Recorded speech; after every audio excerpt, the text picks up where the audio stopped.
शिव शंभो हे ऋतध्वज हे उग्रनेता देवदेव जटाधुते लेलिहान वृषध्वज उग्रकण्ठ विरूपाक्ष श्रीमुषली महेश्वर हे चन्द्रचूर मदनन्दक शूलपाणि स्थानो गिरीश गिरिजेश महेश शंभो भूतेश भीत भयसूदन मामनाथं संसार दुःख गहनाश जगदीश रक्षा जटाकवीगलज्ज्वल प्रवाहमापितस्थले दलेवलं जलंगतं ध्वजंगतुङ्गभामिकां डमट्टमट्टमट्टमट् निनादपट्टमर्वयं चकार चण्डताण्डवं तनोतु नः शिवः शिवम्। हे महादेव, তোমার অশেষ কৃপা, তুমি আমায় দর্শন দিয়েছো। আমি কিছু চাই না প্রভু, তুমি কিছু দিতে চাইলে দাও। মহাদেব বললেন, হে মার্কণ্ডেয়, তুমি সংসারে অমর থাকবে, জগতে তোমার কোনোদিন বিনাশ হবে না, তুমি অমরত্ব লাভ করবে। মহাদেব বর দিয়ে চলে গেলেন। ভগবান শ্রী বিষ্ণু বললেন, মার্কণ্ডেয়, তুমি আমার কাছে চাও, কি বর লাগবে? বললেন, প্রভু, তোমায় দেখে আমার একটু ইচ্ছে করছে। কি?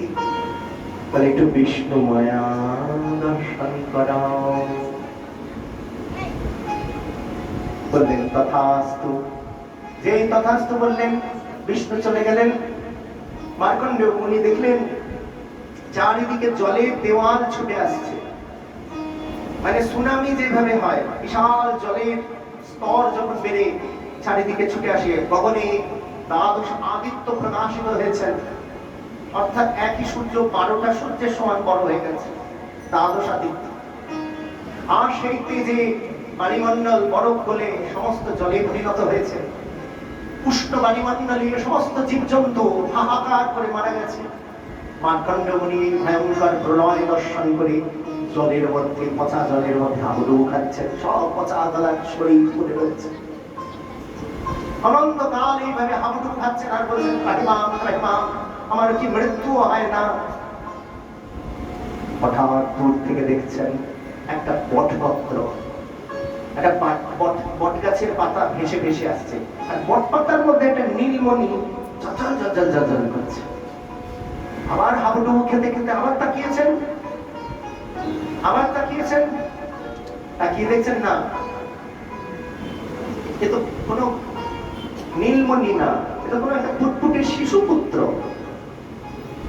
ভালো করে দেখলেন, আরে करार विंदे नवनार विंदम मुखार विंदे नविनिवेशयन्तम बटस्य भद्रस्य भुटे शयानं बालमुकुन्दं मनसा स्मरामि मनसा स्मरामि मनसा स्मरामि। बाल मुकुंद ওই অপূর্ব গোপাল সুন্দরীর সুচারু সুধা বিনিন্দিত বদন মণ্ডল দর্শন করলেন। আর মুহূর্তে অনন্তকালের জ্বালা যন্ত্রণা বিদূরিত হয়ে গেল। এক অভিনব অননুকরণীয় আস্বাদিত পূর্ব অপার আনন্দে মার্কণ্ডেয় মুনির হৃদয়ে আনন্দে ভরে উঠল। চোখ বন্ধ করে ভাবছেন, কি অপরূপ, কি অপরূপ। দক্ষিণ চরণে বৃদ্ধাঙ্গুষ্ঠ নিজে নিজে চূষণ করছেন। গোবিন্দের যেই দক্ষিণ চরণ থেকে আনন্দ বায়ুমণ্ডল প্রবাহিত হয়েছেন, যেহি চরণ সে নিকসি সুরসরি শঙ্কর জটা সমাই, সোই চরণ ত্রিলোক কে স্বামী ত্রিভুवन का रन आई।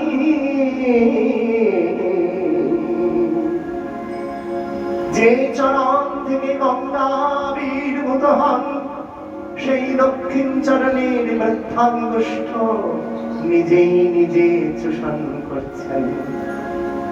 গুরুদেবকে প্রণাম করে যারা গুরুদেবের চরণ ধুয়ে দেন, দক্ষিণ চরণের বৃদ্ধাঙ্গুষ্ঠ ধুয়ে তারপরে চরণামৃত করেন। আমরা জানি তো, কারণ ওই চরণেই আছে অমৃতের সন্ধান। নিজেই অমৃতময় হয়ে নিজের অমৃত নিজেই আস্বাদন করছেন। এই অপূর্ব দর্শন করে মার্কণ্ডেয় মুনি নয়ন মুদ্রিত করে সমস্ত জ্বালা যন্ত্রণা দূর করেছেন। চোখ খুলে তাকিয়ে দেখেন, আমি তো আর জলে নাই, আমি ওই বটপাতার উপরে গিয়ে বসে আছি। তাকিয়ে দেখছেন যে নিজেই বটপাতার উপর বসে আছে।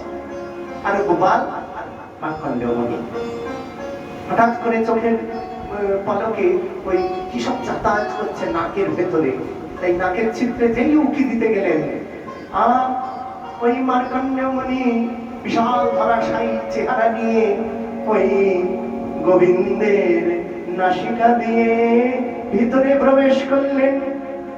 যে গোপাল তার মুখের অভ্যন্তরে অনন্ত কোটি বিশ্ব ব্রহ্মাণ্ড মহাযশোমতীকে দর্শন করিয়েছিলেন, কাল কর্ম চব্বিস্তত্ত্ব বিশ্বের তাবৎ ঈশ্বরগণ ইন্দ্র চন্দ্র বরুণ দশ দিক্পাল, সারা জগৎ বিশ্ব ব্রহ্মাণ্ড মার্কণ্ডেয় মুনি তেমন করে গোপালের অভ্যন্তরে দর্শন করলেন।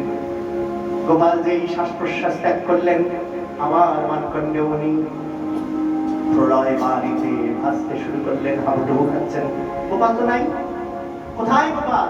আবার অনন্তকাল এইভাবে ভাসতে ভাসতে হঠাৎ মার্কণ্ডেয় মুনি একটু চেতনা হলো, দেখি জল আর নাই, সব জল শুষে নিয়েছে। একটু প্রলয়ের ব্যাখ্যাগুলো শুনবে। এখন সায়েন্টিস্টরা যে সমস্ত প্রলয়ের ব্যাখ্যা দিচ্ছে যে জগৎ কিভাবে ধ্বংস হবে, পূর্ণরূপে সেগুলিই বলা আছে। প্রথমে জল বরফ গলবে, তারপরে প্রচুর জল হবে, সেই জলে সব ভাসবে, জল গরম উত্তপ্ত হবে, তারপর সব শুষে নিয়ে মরুভূমি হয়ে যাবে। ধরিত্রী মরুভূমি হয়ে গেছে। ঘুরে ঘুরে বেড়াচ্ছেন মার্কণ্ডেয় মুনি। ঘুরতে ঘুরতে হঠাৎ করে একটা কুকুরই দেখলেন, কুকুর মা। সেই কুকুর মাতা শুয়ে রয়েছে, আর কুকুরের কতগুলো বাচ্চা, কুকুরের বাচ্চাগুলো কুকুর মাতা দুগ্ধ পান করছে। বলে, দীর্ঘ সময় আমি কিছু খাইনি, আমার মনে হলো একটু কিছু খেলে ভালো হয়। এই কুকুরের বাটে মুখ দিয়ে দুগ্ধ পান করলেন মার্কণ্ডেয় মুনি। ধীরে ধীরে সৃজন এলো, আর সেই সৃজনে তাপর যুগ এসেছে। তারপরে কৃষ্ণ অর্জুনকে বললেন, রাজস্ব যজ্ঞ উপলক্ষে মার্কণ্ডেয় মুনিকে নিমন্ত্রণ করে আসো। অর্জুন গিয়ে বললেন, হে মার্কণ্ডেয় মুনি, যুধিষ্ঠির রাজস্ব যজ্ঞ করবে, আপনাকে আমন্ত্রণ জানানো হয়েছে। মার্কণ্ডেয় মুনি একটা কথাই বললেন, প্রধান অতিথিকে,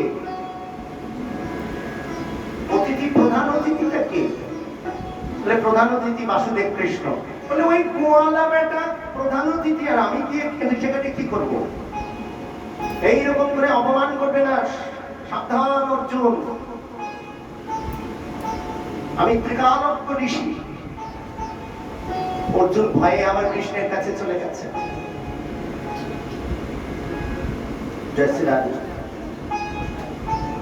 হ্যাঁ, অর্জুন ছুটে গিয়ে কৃষ্ণকে বলছেন, আমি আর যাবো না নেমন্তন্ন করতে। কেন? বলে, নাকি তার অপমান হয়েছে, তাকে নেমন্তন্ন করায়। ত্রিকালজ্ঞ ঋষি, আপনি গোয়ালা বেটা। বলে, তাহলে আরেকবার কি বলো, কতটা অপমান লেগেছে আপনার? কুকুরের দুধ খাওয়ার থেকেও অপমান লেগেছে, একটু জিজ্ঞেস করে এসো। তারপরে অর্জুন গিয়ে বললেন, বাসুদেব কৃষ্ণ জিজ্ঞাসা করেছেন, আপনার কতটা অপমান কর লাগছে রাজস্ব যজ্ঞে যেতে, কুকুরের দুগ্ধপান করার থেকে? তখন মার্কণ্ডেয় মুনি বুঝতে পারলেন যে এ তো কারোর জানার কথা নয়। যখন আমি দুগ্ধপান করেছিলাম, আর তো কেউ ছিল না, তাহলে অন্তর্যামী পরম পুরুষ পরমাত্মা পরমেশ্বর, তিনি তাহলে কি ওই কৃষ্ণ বাসুদেব? এতদিনে বিষ্ণু মায়া দর্শন করতে পারলেন। যা দেবী সর্বভূতেষু বিষ্ণু মায়েতি সংজ্ঞিতা, নমস্তস্যৈ নমস্তস্যৈ নমস্তস্যৈ নমো